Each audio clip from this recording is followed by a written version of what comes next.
brightest day and blackest night, no evil shall escape my sight. Let those who worship evil's might beware my power, Green Lantern's light. Hey, welcome to this edition of PC's Take, where, yes, you guessed it, we'll be watching and reviewing the movie Green Lantern. Hey, in this movie, you're going to see a great deal of good versus evil. It's another origin story on how the Green Lantern came to be. It stars Ryan Reynolds, so you're going to get a great deal of action, as well as his wonderful comedic timing. You're going to have co-stars such as Blake Lively, again in there to spice things up.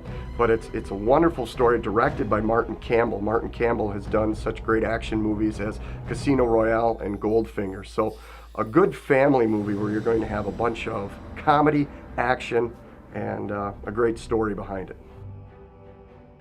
From a Christian perspective, right away, you're going to have light bulbs going off because the movie begins with billions and millions of years ago and brings in a great deal of evolutionary thought. In addition to the guardians that you'll find out and see in the movie are the ones who supposedly created the universe. If you can get past all of the evolutionary thought, you're going to find a good movie, a good message, good again versus evil. In the movie, there's a great deal of talk about, again, good versus evil, fear versus will.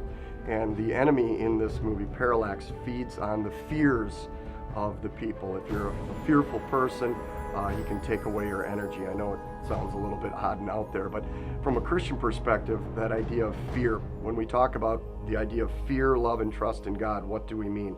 Are we supposed to be afraid of God or scared of God? But that fear means more of an awesome awe and respect, and we don't need to be afraid of God because of what Jesus has done for us. We look at our God as our Heavenly Father, and then we want to fear and respect Him.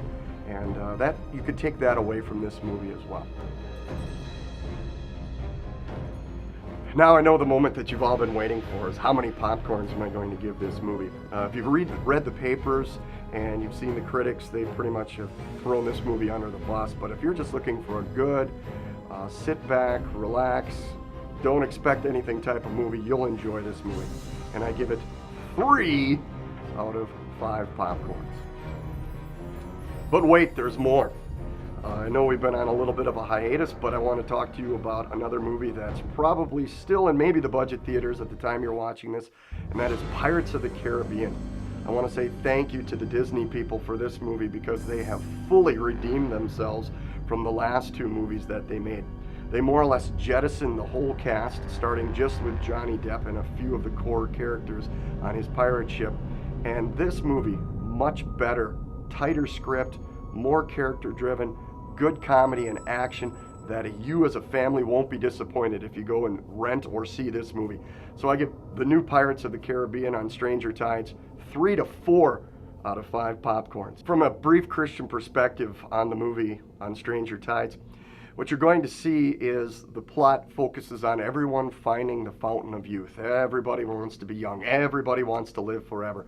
But for you and me watching this who know that we have Jesus who died for us, we already have youth for eternity in heaven with Him.